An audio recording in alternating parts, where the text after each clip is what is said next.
কাফনের ভিতরে যেদিন ঢুকবো ওই দিন টের পাবে কে আলাদা, কে উপরে, কে নিচে, কোনো কিছুই নাই।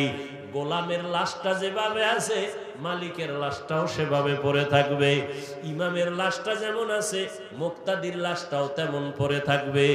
কাফনে লেখা থাকবে বড় হুজুরের লাশ।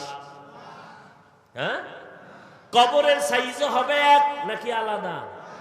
কবরে রাখিয়া বিদায়ের পর প্রশ্ন হবে তিনটা, তাও হবে এক। আমার যেই প্রশ্ন তোমার সেই প্রশ্ন। রবের পরিচয় দাও, ধর্মের পরিচয় দাও, রাহমাতুল লিল আলামিনের পরিচয় দাও।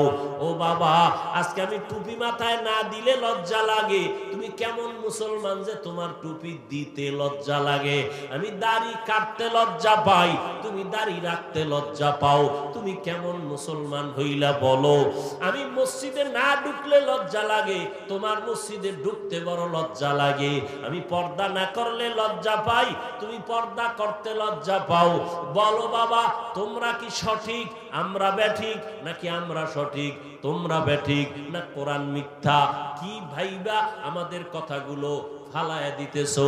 ভাবতেছো কি বাবা এখনো কি মরবা না?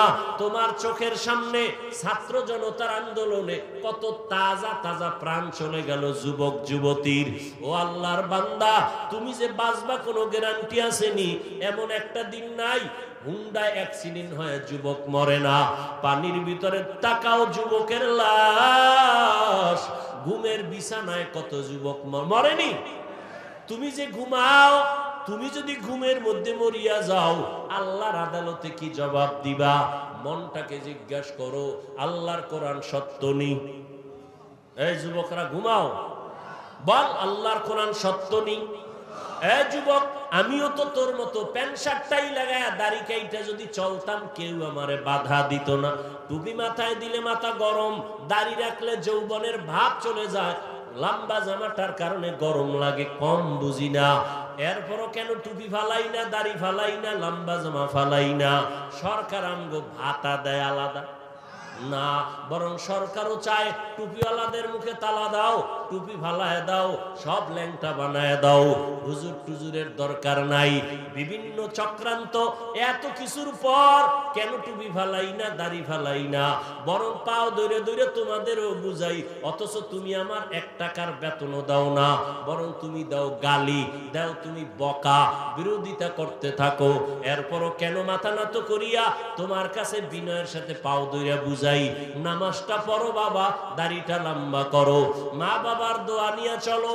এর একমাত্র কারণ আল্লাহর কোরআন পড়িয়া দেখলাম নবীর কথায় কোনো মিথ্যা নাই।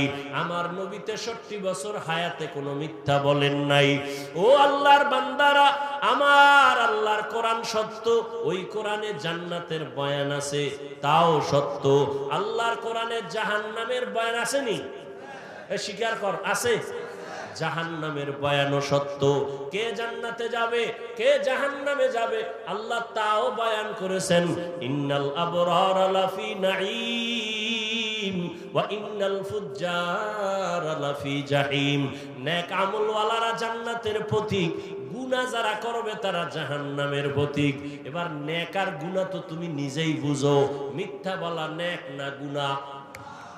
চুরি করা গুনাহ, ডাকাতি করা গুনাহ, মায়ের সাথে ব্যবহার খারাপ করবা গুনাহ, মুরব্বির সাথে খারাপ ব্যবহার গুনাহ, অন্যের হক নষ্ট করা গুনাহ, নামাজ না পড়া গুনাহ, পর্দা না করা গুনাহ, দাড়ি কাটা গুনাহ, ছাটা গুনাহ, নাচ গান দেখা গুনাহ, চোখের গুনাহ, হাতের গুনাহ। ও আল্লাহর বান্দারা, জান্নাত পাবে কারা? যারা নেক আমল করবে। গুনাহগারদের জন্য জাহান্নাম। জান্নাতটা নেক আমলওয়ালারা যেই জান্নাত পাবে, ওই জান্নাতটা কেমন সুন্দর জাননি? আল্লাহ তাও বয়ান করেছেন, জান্নাতিন তাজরি মিন তাহতিহাল আনহার। এমন জান্নাত আল্লাহ দিবেন যেই জান্নাতের নিচে মধুর নহর, দুধের নহর।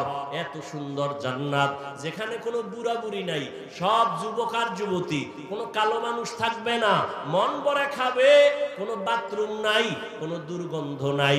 এমন শান্তির জান্নাত নেক আমল নিয়ে যারা আল্লাহর আদালতে দাঁড়াবে তারা পাবে। আর যারা গুনাহগার এদের জন্য জাহান্নাম।